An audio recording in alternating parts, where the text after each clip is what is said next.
solve large, intractable problems. It's a new venture altogether. Your brain is a wild horse there. Because remember, writing is not a team sport. You are not selling horse carriages when there are cars. I want to be known only as the trusted advisor. More like a tourist. Play to Potential podcast.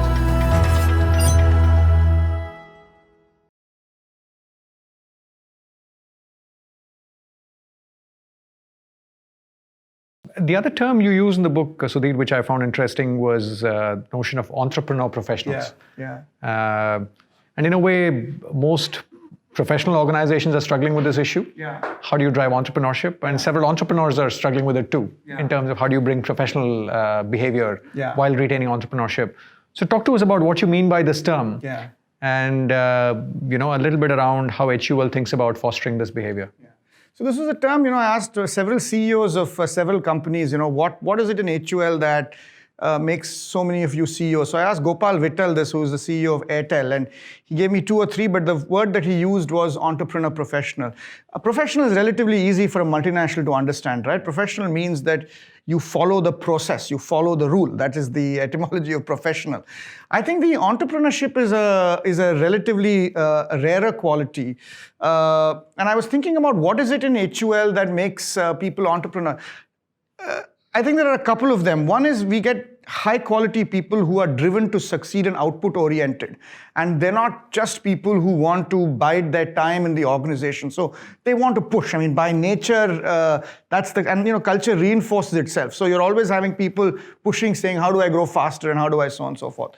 I think the second thing is a lot of us have very early exposure to Indian retail trade at a very young age. Our distributors and retailers are the most entrepreneurial, most business-like people. So, and you spend the first 3-4 years, day in and day out, dealing with really hardcore entrepreneurs who are really sort of, looking at very capital focused. I mean, entrepreneurs are fundamentally capital focused. These guys are capital focused, rotation focused. So you come out of sales with a mindset on business which is highly sort of entrepreneurial. I think these are the 2 reasons that, and I think it is a self-reinforcing thing. I think culture is reinforcing. And once the culture sets up. See, there was also a period, and I must go back to Unilever itself was a unique multinational. Most multinationals, even today, have a command and control operation. They have a headquarters somewhere and then things radiate from that. In the early 1950s, we had a chairman of Unilever called Hayworth who wanted to do something called ization. He said that Unilever will only grow when the far corners of the world we have local management. So India, Indonesia, Brazil, South Africa, it's not just India. Very early on, it was one of the first multinationals to have Indian CEOs. So in the early 60s, we had P.L. Tandon, who was an Indian.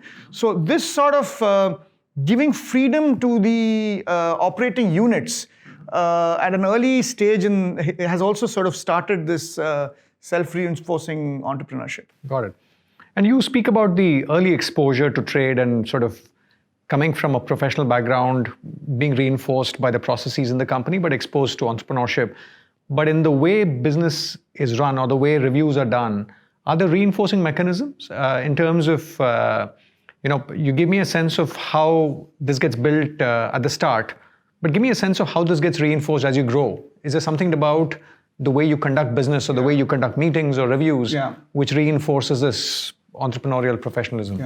One of the interesting things about entrepreneurial professionalism is if you ask people within Unilever, they won't call us entrepreneurial. But when you ask CEOs outside, they call us entrepreneurial. And we look at the company at a distance, you find it entrepreneurial. And I'll give you an example which I found was a great example that someone gave me of entrepreneurship. And then I'll answer your question after that. There was a guy called V. Kasturirangan, who in the 1980s, he's an IMA graduate, he built the personal products business of levers.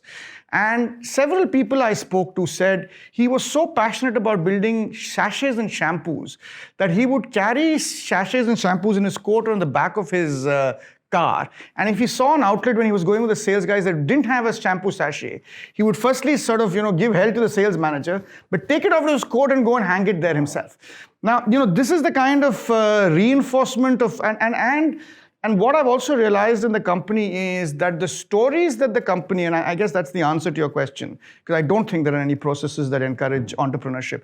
And I think there are processes that encourage professionalism, but there are stories that encourage entrepreneurship. That's a great insight. So, all the conversations that you have when lever people sit together and drink will be about these mavericks and how they entrepreneurially built this company at various points in time. And I think that's the combination of the stories and process, which, and I think that's what builds it. Got it.